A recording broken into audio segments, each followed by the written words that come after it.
En Shingeki no Kyojin, una de las temáticas más recurrentes de la historia es el cómo dejar que los errores de la gente que estuvo en el pasado recaigan en los que viven en el presente. Y normalmente este dilema es aquella cruz que va formando la psicología de nuestros personajes que eventualmente tienen un quiebre psicológico debido a la muerte de su propia realidad para dar paso a una visión mucho más global de las cosas. Hasta el momento se nos ha hecho entender que las figuras paternas en Shingeki no Kyojin representan uno de los principales puntos de partida para la trama. Es curioso pensar cómo es que la mayoría de los personajes que toman acciones radicales y moralmente cuestionables son aquellas que en su infancia tuvieron una relación compleja con sus padres. Vamos a echar un vistazo a un patrón padre-madre que se repite constantemente. Aquí ambos juegan un papel importante.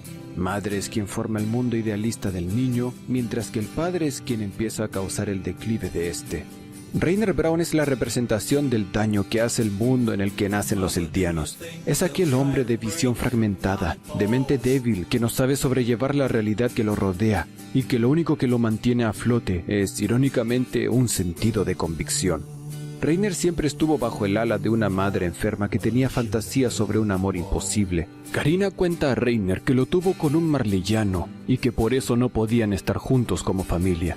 Aquí el niño empieza a construir su versión idealizada del mundo. Los marleyanos son los buenos, los eldianos de Paradis son los malos.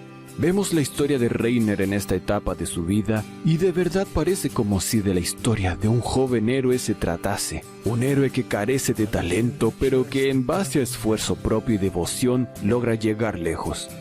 Reiner llega a donde está su padre y finalmente le da la noticia. Aquí podemos ver el papel de la figura paterna, el comienzo del declive de Reiner Braun. Este es el punto de partida para una reacción en cadena que va de mal en peor. Una noche antes de romper el muro, Marcel le dice a Reiner que convenció al gobierno marleyano para que lo eligieran a él en lugar de a Porco. Y sumado a esto, Marcel es devorado a los ojos de Reiner, cosa de la que se le culpa directamente. Reiner se vuelve un soldado con la intención de seguir adelante y decirse a sí mismo que es un héroe que salvará al mundo.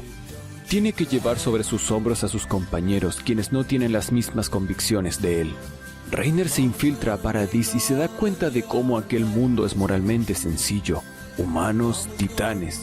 Nada tenía que ver aquello con el lugar de donde nació, con padres amorosos de fantasía y ascenso a guerreros forzados.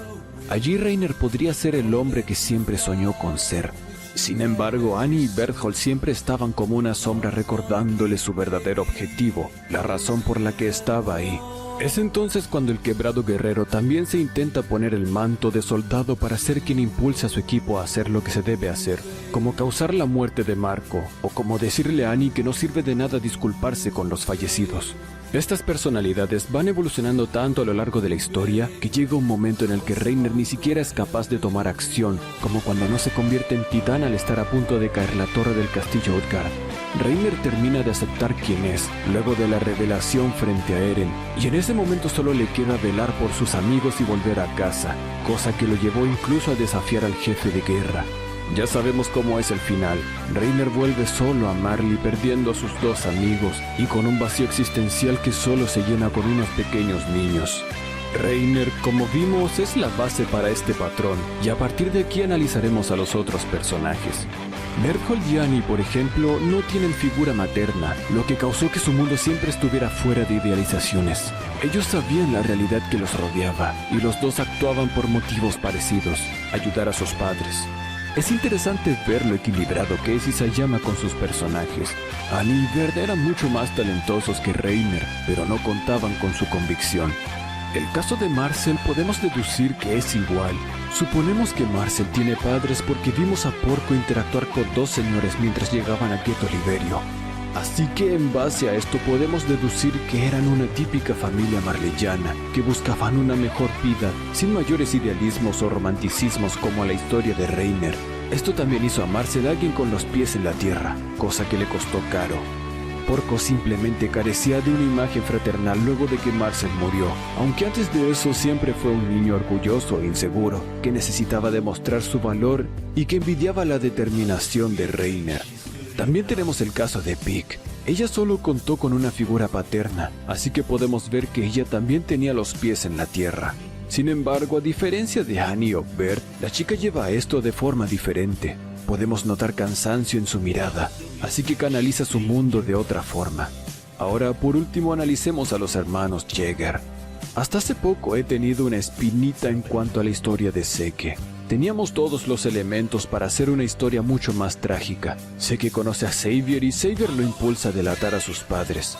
Pasan los años y Xavier ya está por morir. Seke no soporta el destino de su figura paterna. Xavier le cuenta a Seke la verdad sobre su vida, pero aquí hay un ligero cambio. Xavier le confiesa a Seke que desde que se conocieron estaba arrepentido de adquirir el poder titán, visto que la vida siempre puede mejorar. Luego vemos como Seke le miente a Xavier y se lo come, con la intención de heredar el poder del titán bestia y llevar a cabo el plan de eutanasia que él mismo creó. Una idea tentadora, pero sin embargo, esta idea rompería con el patrón anteriormente dicho. Seke no tuvo figura paterna en Grisha o en Dina, por más que la haya buscado, por lo cual tuvo que encontrarla en un factor exterior. Xavier fue quien apoyó a Seke al entrar en su propio declive. Seke se volvió ortodoxo de su propia ideología y vimos como durante todo el manga solo estuvo trabajando para sí mismo. Con Eren Jaeger sucede a la inversa. Él, al nacer en un mundo de relativa paz, nunca fue impulsado o corrompido. Desde su nacimiento siempre fue alguien que, como Seke, vivió para sus propias convicciones. Esto nos lo demuestra cuando nos enteramos que Eren fue quien manipuló a su propio padre a corromperlo.